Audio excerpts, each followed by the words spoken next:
মাত্র 10 মিনিটে সন্ধ্যাবেলা খুব ইজিলি এই নাস্তাটা বানাই ফেলা যাবে। আসসালামু আলাইকুম, সবাই কেমন আছেন? নার্স এক্সপেরিয়েন্সের নতুন একটা ভিডিওতে সবাইকে স্বাগত। তবে কে কোথা থেকে আমার ভিডিওটা দেখছেন অবশ্যই কমেন্ট করে জানাবেন। নাস্তাটা বানানোর জন্য কিন্তু খুব বেশি কিছুর প্রয়োজন নাই, শুধুমাত্র ঘরে আলু থাকলে কিন্তু এই নাস্তাটা ইজিলি বানাই ফেলা যাবে। আর আমি এখানে ডিমও দিয়ে দিয়েছি একটু ইনহ্যান্স করার জন্য। ডিম না থাকলে না দিলেও চলবে, দিলে খুব বেশি ভালো লাগবে। তো আলু আর এই ডিমটা কিন্তু আমি মাত্র 5 মিনিটে প্রেসার কুকারে সেদ্ধ করে নিয়েছিলাম। তারপর গ্রেট করে নিয়েছি, দিয়ে দিলাম পেঁয়াজ কুচি, কাঁচামরিচ কুচি, ধনিয়া আর জিরার গুঁড়া, দিয়ে দিলাম চাট মশলা, সামান্য মরিচের গুঁড়া, দিয়ে দিলাম হচ্ছে বিট লবণ, খাবার লবণ, আর 1 চামচের মতো চিনি, আর হচ্ছে 2 টেবিল চামচ ব্রেড ক্রামস, আর 2 টেবিল চামচের মতো কর্নফ্লাওয়ার, আর ঘি দিয়ে খুব সুন্দর করে মেখে নিচ্ছি। তবে এই পর্যায়ে একটা কথা বলে রাখি, জিরা আর ধনিয়াটা অবশ্যই ভেজে টেলে তারপরে ব্যবহার করবে। কাঁচা অবস্থায় জিরা আর ধনিয়ার গুঁড়া ব্যবহার করলে কিন্তু এই নাস্তাটা খাইতে একটু মজা লাগবে না। তো আমার কিন্তু মাখামাখি করা শেষ, খুব সুন্দর একটা সফট ডোয়ের মতো কিন্তু এটা দেখা যাচ্ছে, আর এটা কিন্তু আসলে একটা ডোয়ের মতো হয়ে গেছে। এখন হাতে সামান্য তেল মেখে আমি এইখান থেকে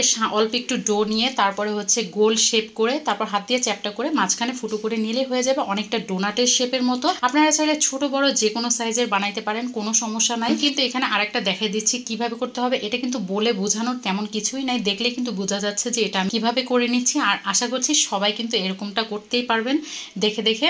তো এরকম করে কিন্তু আমি আস্তে আস্তে সব বাকি নাস্তাগুলো তৈরি করে নিব। এই নাস্তাটা কিন্তু আপনারা বাচ্চারা স্কুলের টিফিনে দিতে পারেন, এটা খাইতে খুবই বেশি মজা হয় আর ওরা কিন্তু খুব মজা করে খাবে। তো এরকম করে বানিয়ে আপনারা ফ্রোজেনও করতে পারবেন।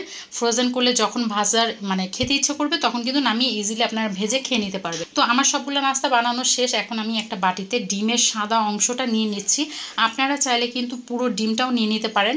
তো কুসুমে কিন্তু আমার ডিমের ফ্লেভারটা অতটা ভালো লাগে না, কুসুম দিলে নাস্তাটা থেকে একটা ডিম ডিম স্মেল আসে, যেটা আমার একদমই পছন্দ না। সেজন্য আমি শুধু সাদা অংশটা নিয়েছি, আর তাতে 1 চামচ কর্নফ্লাওয়ার দিয়ে খুব সুন্দরভাবে ফেটিয়ে নিয়েছি। আর এখানে ব্রেড ক্রামস নিয়ে নিচ্ছি। আপনারা চাইলে কিন্তু এখানে পাউরুটির গুঁড়া অথবা টোস্টের গুঁড়াও ব্যবহার করতে পারবেন। আমার বাসায় যেহেতু ব্রেড ক্রামস ছিল সেজন্য আমি এটাই ব্যবহার করলাম।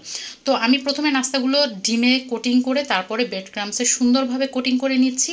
তো এরকম কোটিং করা অবস্থায় আপনারা কিন্তু এটাকে ডিপ ফ্রিজে সংরক্ষণ করতে পারবেন। বিকেলের নাস্তা কিংবা বাচ্চাদের টিফিনে আপনারা বের করে খুব সহজে ভেজে দিতে পারবেন। সরাসরি নিয়ে ভাজলেই কিন্তু নাস্তাটা রেডি হয়ে যায়। এরকম করে কিন্তু আমি বাকি সবগুলো আস্তে আস্তে করে বানিয়ে নিচ্ছি। আমার এরকম করে নাস্তাগুলো বানানো শেষ, দেখতেই পাচ্ছেন সবগুলো। এখন আমি এগুলো ভেজে নিব। তো ভাজার জন্য প্রথমে চুলায় পর্যাপ্ত পরিমাণ তেল নিয়ে, বেশি গরম অবস্থায় কিন্তু দেওয়া যাবে না, হালকা মিডিয়াম গরম অবস্থায় নাস্তাগুলো ছেড়ে দিতে হবে। তারপরে ওলট পালট করে খুব সুন্দর করে একটু সময় নিয়ে ভেজে নিতে হবে। আপনার যতটুকু কালার পছন্দ তেমন করেই ভেজে নেবেন। আমি একটু লাল লাল করে ভেজে নিয়েছি। তো আমার এক ব্যাচে 4টা কিন্তু ভাজা শেষ হয়ে গেছে। এখন আমি আরও 5টা বাকি যে 5টা ছিল সেটাও কিন্তু ভেজে নিয়েছি। দেখতেই পাচ্ছেন কতটা সুন্দর আর লোভনীয় হয়েছে খেতে। এই নাস্তাটা কিন্তু উপর দিয়ে একদম ক্রিস্পি হয় আর ভেতরটা একদম মোমের মতো নরম হয়। শব্দ শুনেই বুঝতে পারছেন নিশ্চয়ই কতটা উপরে ক্রিস্পি হয়েছে, আর ভিতরটা কিন্তু একদম মুলাম সফট হয়েছে। তো কি বলবো, সসের সাথে খেতে যে দারুণ হয়েছে না, এটা বাচ্চারা যে এত পছন্দ করবে। তো আজকের রেসিপি আপনাদের কেমন লাগলো জানাতে ভুলবেন না।